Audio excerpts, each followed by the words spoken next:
A very good evening to you.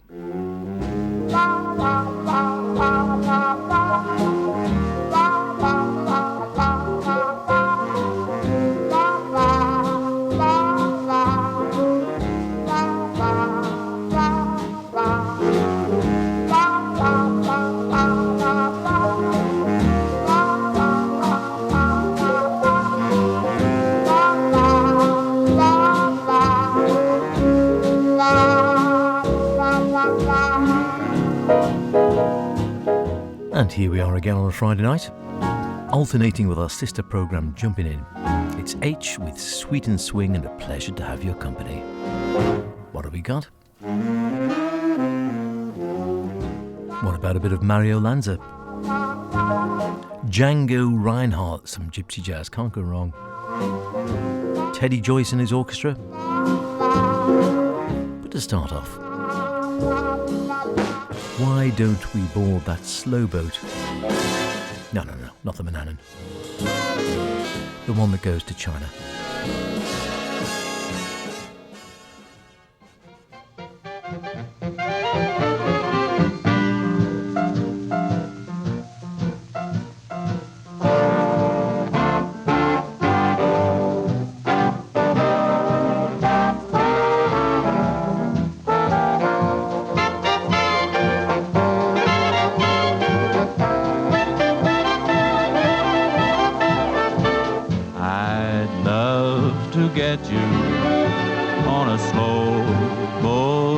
China, all to myself alone. Get you and keep you in my arms evermore. Leave all your lovers weeping on the faraway shore. Out on the briny with a moon big and shiny, melt in your heart of stone. I'd love to get you on a slow boat to China, all to myself alone. There is no verse to this song, 'cause I don't want to wait a moment too long to say that I'd love to get you on a slow boat to China, all to myself alone, all to myself alone. Doo-doo. Get you and keep you in my arms evermore. Leave all your lovers weeping on the faraway shore. Out on the briny with a moon big and shiny, melting your heart of stone, melting your heart of stone. Doo-doo. I'd love to get you on a slow boat to China, all to myself alone.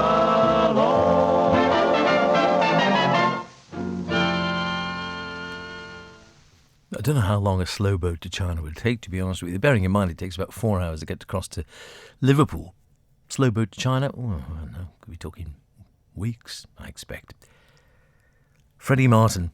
And who was on the vocals there? I think it was the Martin Men, wasn't it? Which is rather an appropriate team for a backing, or sound name even, for a backing group. Yes, it was indeed. Glenn Hughes and the Martin Men. Sound like aliens somewhere along the line.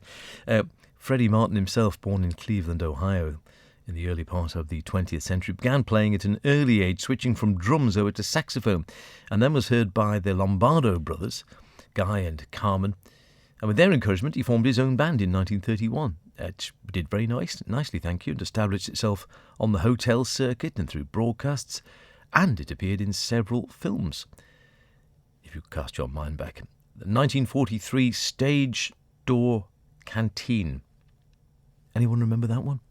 I can't say I do, if I'm really honest, but I might go and have a look on and see if it's on YouTube somewhere.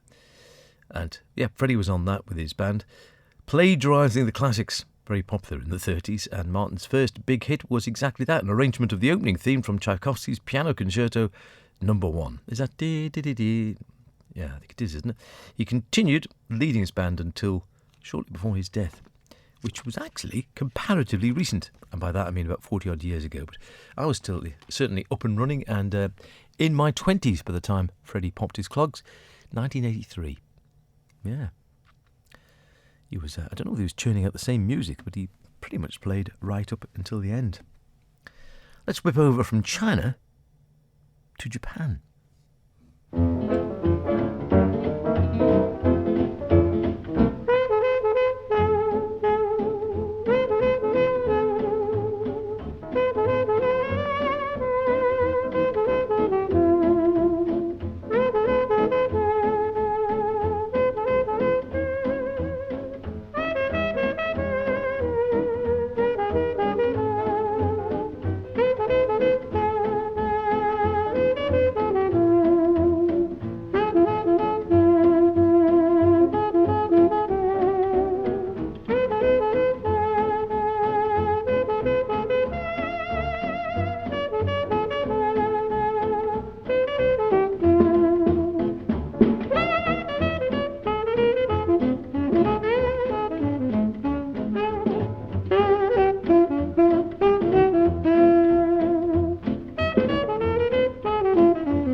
And that's the way you do it.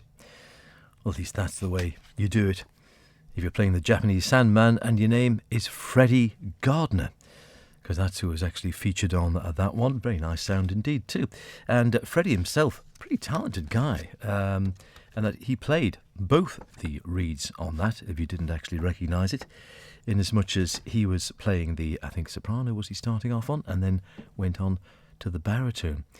Great adaptability and doubling in quick succession there. Clarinet and, beg your pardon, clarinet, not a soprano, clarinet and alto and baritone, all within the side of 178 as it would have been back in the day. Pretty talented, it has to be said. Good sound too, just bounced along under its own weight. How are we getting on, by the way? Are we all surviving? When I say the summer, I think we should put that in parentheses. I think it's summer, but the number of times I draw back the curtains of a morning in Douglas Central, and by that I mean Croncavolli, of course. It's just the centre of the universe, really. But yeah, you look out the window, and my lordy, more often than not, it looks like late October or November rather than midsummer. Misty, damp, coolish, cloudy, foggy, raining, windy. For every day like that, there's been you get 5 of those days, or 8 of those days, or maybe 10 of those days, and maybe 1 or 2 days where it looks vaguely bright and summer-like, and then back to the usual mix again. The only saving grace, if indeed it is that, and that might be a bit unfair realistically, is that speaking to other people, it's not. Sometimes it's just the Isle of Man, and I have to say, in this particular year, it would appear not just to be the Isle of Man, in that, by and large, speaking to friends in other parts of Britain, and indeed in the continent, they all seem to be having a similarly rubbish summer. Maybe we'll get a late summer thing, in a sort of a late summer, August, September, October, Indian summer. Who knows? We keep our fingers crossed, don't we? Bit of Mayerl Lanza coming up. We haven't featured him for a while, quite a long time. I can't remember the last time we had Mayerl Lanza on with that fine voice. Mayerl Lanza, Be My Love is the collection. And what about Only a Rose? I think Father Sean will like this.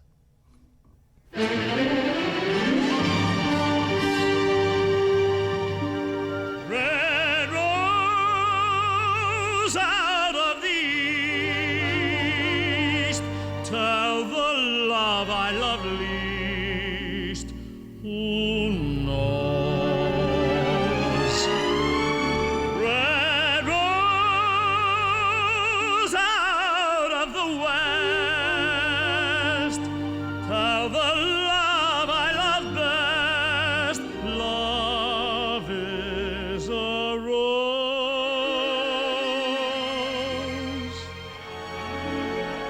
only a rose I give you, only a song dying away,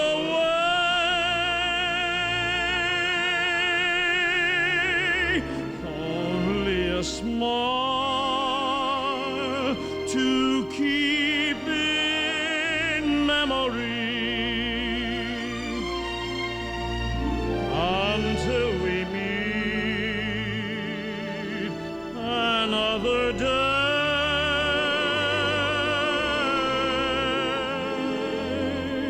Only a rose to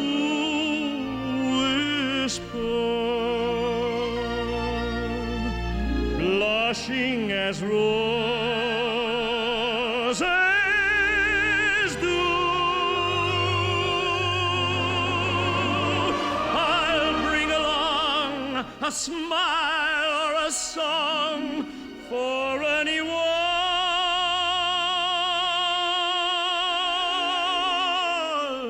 Only a rose for you.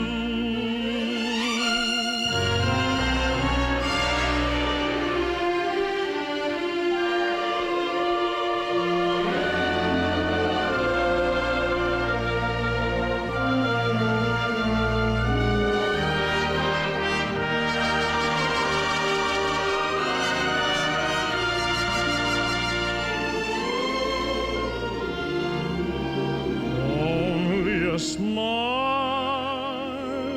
to keep in memory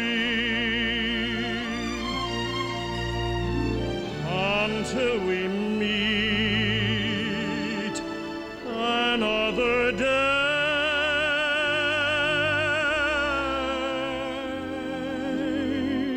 Only a rose to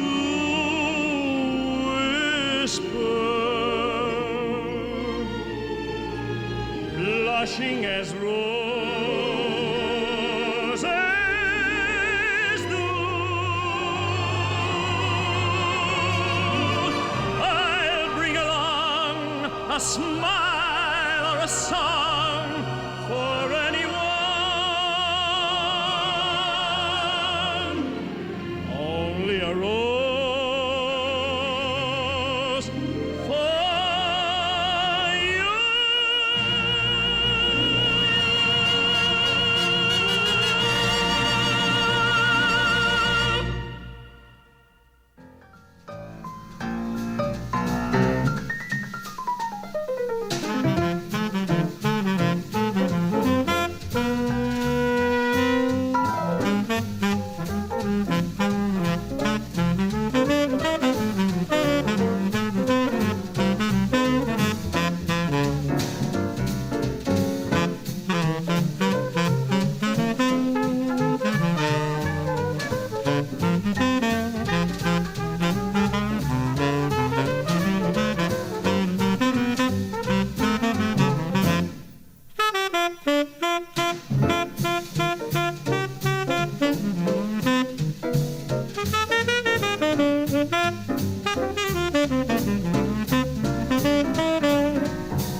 There we are, nice little twofer for you there.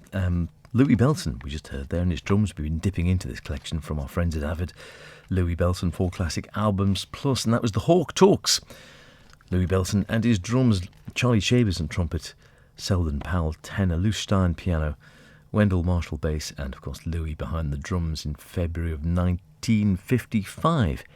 I think that was a track called Basie. Very nice indeed. And before that, as I was saying, one I thought for Father Sean. Hello to you, Father Sean. I hope all is well.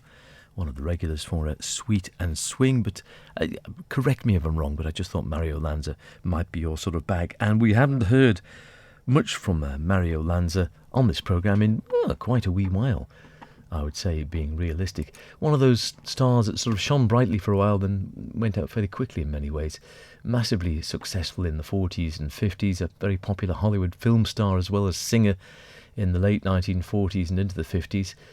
Began studying to be a professional when he was just in his teens at 16 and appeared at the Hollywood Bowl in 1947 before signing a 7-year film contract with Louis Beer Mayer, the head then of Metro Goldwyn Mayer, MGM, who saw his performance at the Bowl and was very impressed by his singing. Prior to that, the adult Lanza, as it were, only sang 2 performances of an opera.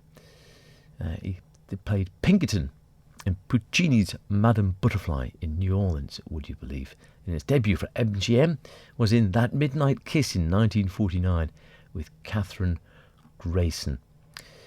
Known for being quite a tough character, but with a wonderful smile, and also, like so many people, perhaps at this top edge when you're so much in the eye, prone to some addictions, including overeating and the dreaded booze, which had, as you can imagine, something of a serious effect on his health and relationships with his workers and cast members when he was filming and such like. Hedda Hooper, the Hollywood columnist, said that his smile was as big as his voice and matched with the habits of a tiger cub. Almost impossible to housebreak. Yeah, that sounds a fair comment, doesn't it? One of the last great romantic performers, she says. And sadly, like I said, due mainly, I suspect, to his lifestyle, overeating, the drinking or whatever, died at a very young age of 38. Still famous when he died, of course. It is Sweet and Swing, 8 with you through until the top of the hour. Lovely to have your company as always. And don't forget, of course, we're alternating these days in the brave new world of the latest Manx Radio. Another one will be along in a few years' time, I dare say. Still just as good, but, change, as they say. So, as we are at the moment, we are alternating with our sister programme, Jumping In. Myself and brother Chris, looking at the best in modern and contemporary jazz from around the world on alternate Fridays. And then Sweet and Swing here as well, of course. The best with a nostalgia, big band swing from the days when you used to tune in your wireless. Is that a wireless, Grandad?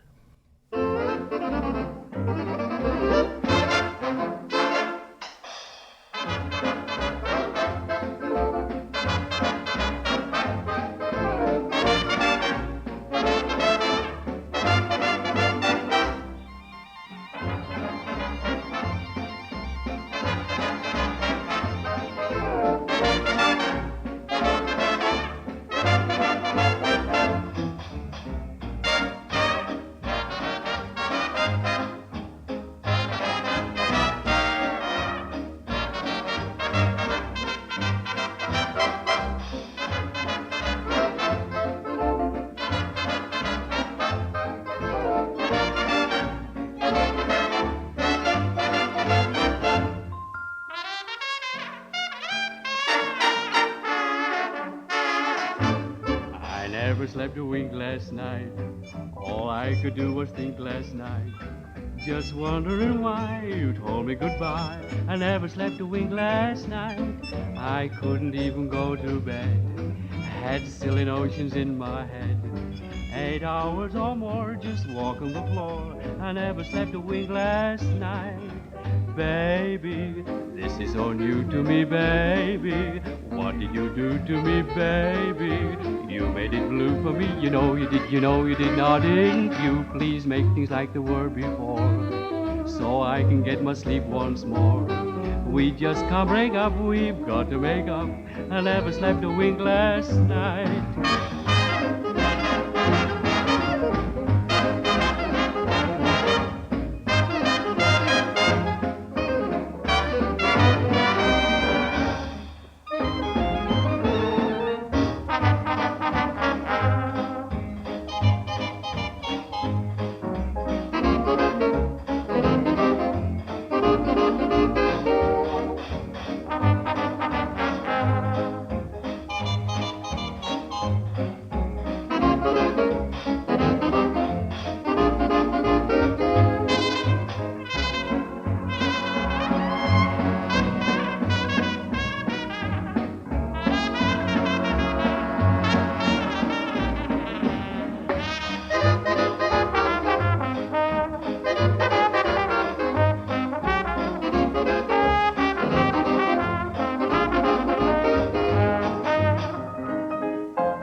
Teddy Joyce and his orchestra. Lights are low, the music is sweet, and I never slept a wink last night.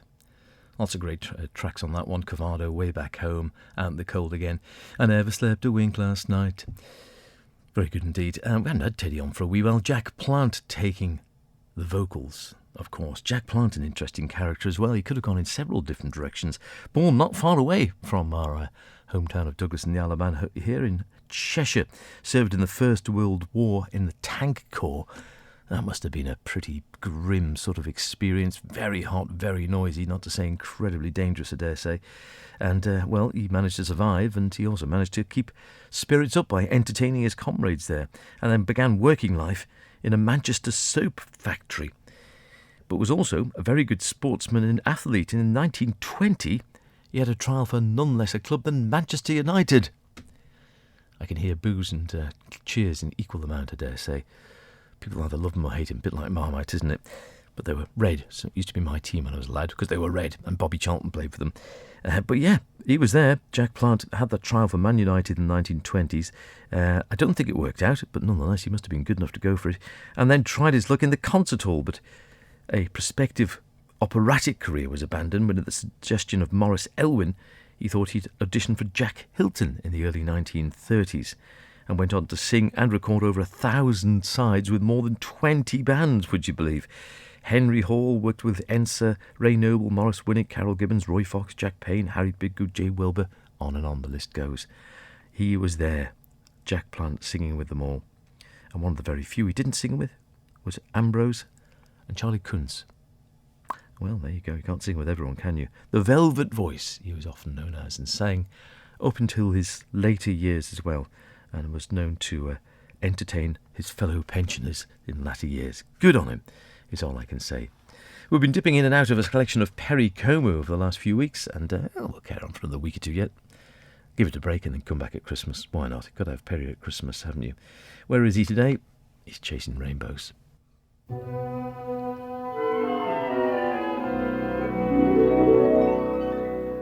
At the end of the rainbow there's happiness, and to find it how often I've tried.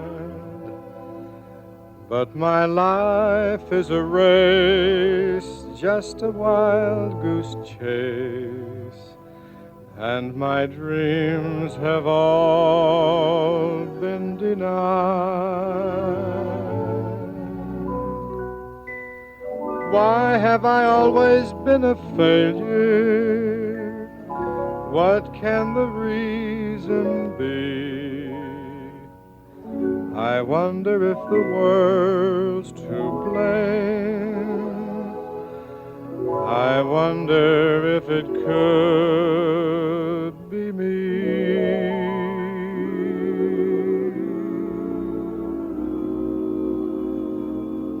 I'm always always chasing rainbows,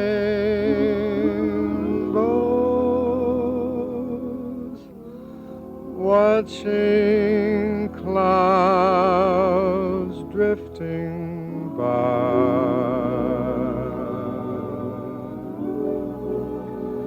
My schemes are just like all of my dreams, ending in the sky.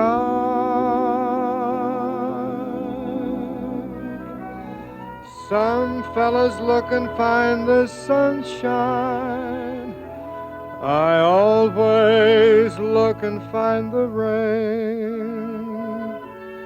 Some fellas make a winning sometime, I never even make a game. Believe me, I'm always chasing rainbows,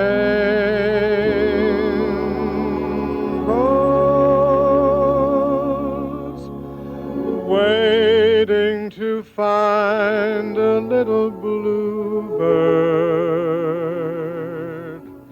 in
Perry and a bit of Django. Perry Como, they're Chasing Rainbows, first off in that from the album A Sentimental Date with Perry Como. And then, as promised at the top of the hour, some Django Reinhardt, Gypsy Jazz, Hot Club de France and all the rest of it. Such a great sound Django did, and what an amazing character as well.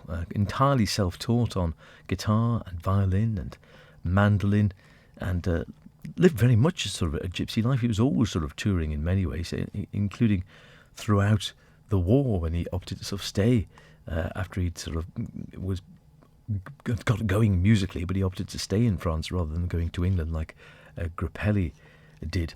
Born to the sound of, well, the stage and applause of his mother, La Belle Laurence, the star of a group of itinerant gypsy players who used to tour France and Belgium back in the day, and it's stated that she gave birth to Django in the caravan outside a show in the town of Leverchier in Belgium on the night of January the 23rd, 1910. And so he, from the earliest days, knew nothing but travel, widely travelling, including, I see, action with the Algerian Dead End kids in the Casbah. Make of that what you will. And around about the age of 10, he started being intrigued by the sounds of music rather than just sort of, playing around and getting into trouble and such like. And yeah, he went from great things, and it was the Hot Club in many ways, that famous Hot Club de France, which established French jazz as a real force and included, of course, Stéphane Grappelli on a violin. And the quintet was playing in England at the start of the war, and like I said, Grappelli stayed on there for the duration. Django, however, went back to France and continued rather a successful band there throughout the war years, playing in various clubs and taking to the road whenever the action got a little bit too hot, shall we say, and war became too close for comfort. He sort of dodged the bullets one way or another. Brave man, it has to be said. Here's an interesting piece we haven't had for quite some time. This is from Erskine Hawkins and Tuxedo Junction, or the Tuxedo Junction Orchestra. And we may as well hear Tuxedo Junction. Why not? Good as anything, isn't it?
Tuxedo Junction, not by, perhaps, Glenn Miller, although it sounds, not surprisingly, Glenn Miller-esque there.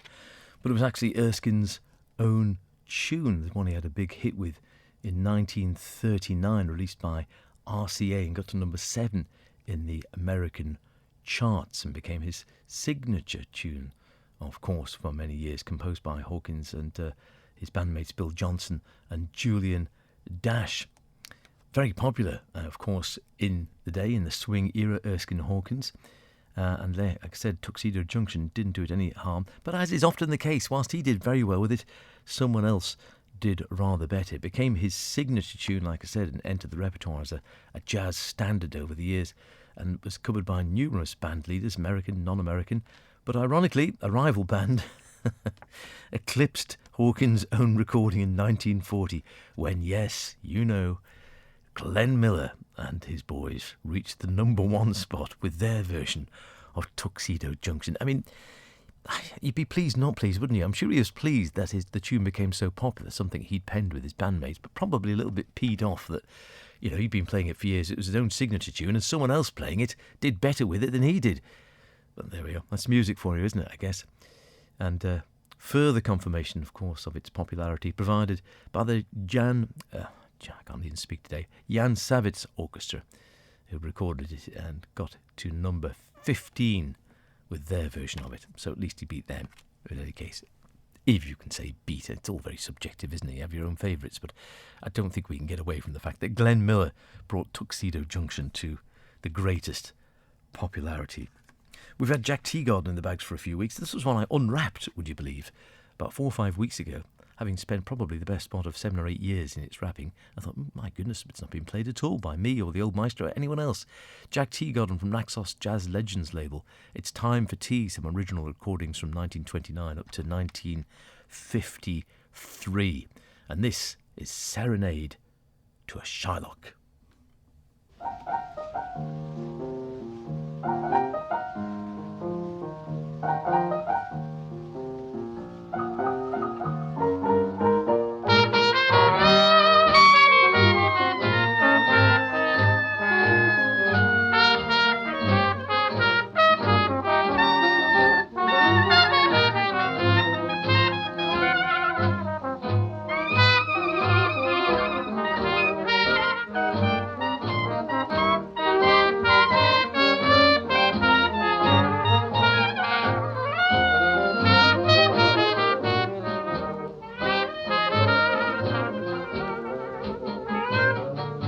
Mama, mama, mama, where did you stay last night?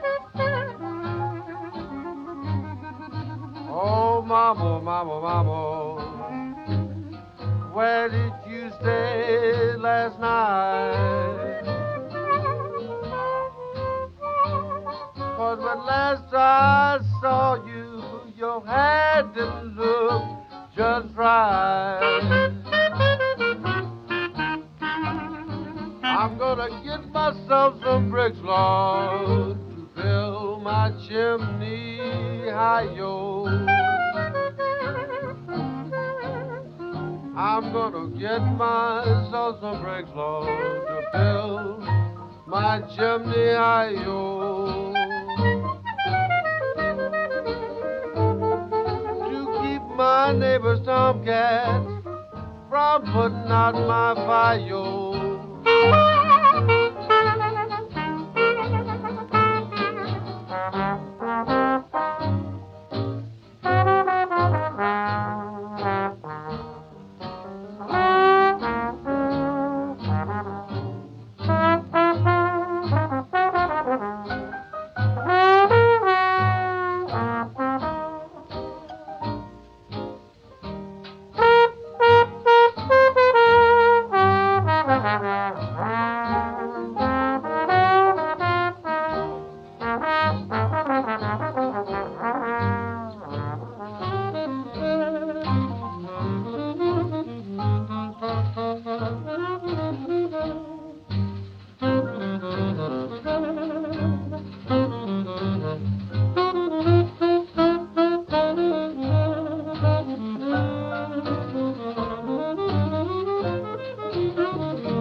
great sound. He did make a great sound, Jack Teagarden, it has to be said.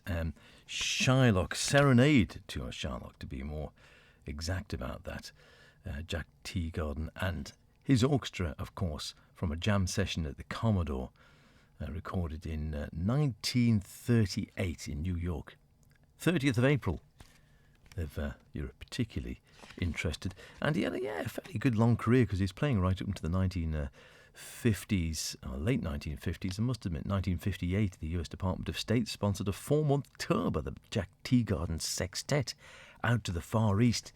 A bit like, I think a little bit later would it be, 1960s, Duke went out there and then was inspired to write the Far East Suite. But Jack was there in 1958, and keeping the policy of presenting outstanding American musical artists, of course, as a gesture of friendship to the rest of the world, I guess. One of the highlights, I guess, says Jack, was leaving New York and landing in Afghanistan, and just turning round after leaving this beautiful airplane, and here comes a camel at me. Well, yeah, I mean, they do have camels out that neck of the woods. It was his first comment to the television host Dave Garroway during his first public appearance after getting back from the Far East, but was very proud of making the television appearance, and actually think doing that trip as well. And during the Far East trip, he'd learned that some of the most remote corners of the world, which is often the case, his name and reputation were recognised, which must have been a great boost to his confidence, I think. To think, you go out to places the back and beyond, and they say, oh yeah, Jack Teagarden, we've heard of you. Amazing, really.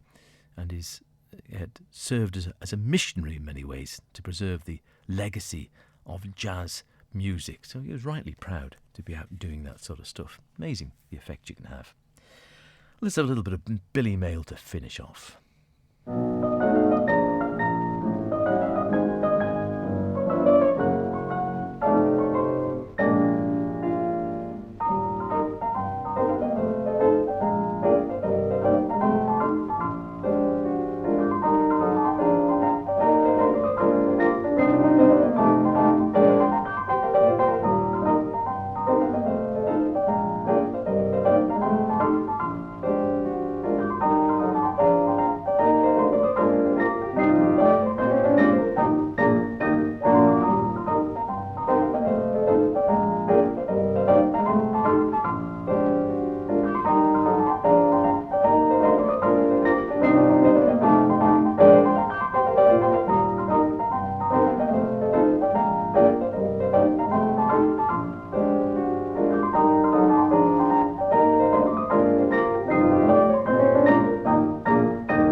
Marigold, of course, perhaps the most famous of Billy Mayerl's very tuneful, catchy, novelty, would you call them, pieces for the piano? I don't know, novelty seems to be demeaning them a bit because they're beautiful little pieces, really well put together. Not that easy to play either, I seem to recall. I don't think I'd get anywhere near that. But Marigold, yeah, maybe his most famous piece, and lots of pieces named after flowers, because he also had, along with his great musical interest, a great interest in horticultural pursuits as well. So he often went for names drawn from that area of life. Oh, why not? Born in Tottenham Court Road, quite near the West End, of course, and his dad was a violin player and tried to get him to play the violin originally, but young Billy wasn't having any of it, apparently. Well, if you've ever tried playing the violin when you're very young, you'll understand why. It's not easy and it sounds awful, whereas the violin sounds beautiful when it's played well, but when you're practicing and you're a bit rubbish, it doesn't sound good. Whereas the piano, of course, being in tune, you don't have to worry about fingering, sounds good whatever. So he thankfully switched on to piano for everyone else and did very well, and by the age of 7 was studying at the Trinity College of Music, paid for with a series of scholarships, and his first major concert, age of 9, when he played Grieg's Piano Concerto. Oh, come on. It's not fair to be that talented, is it?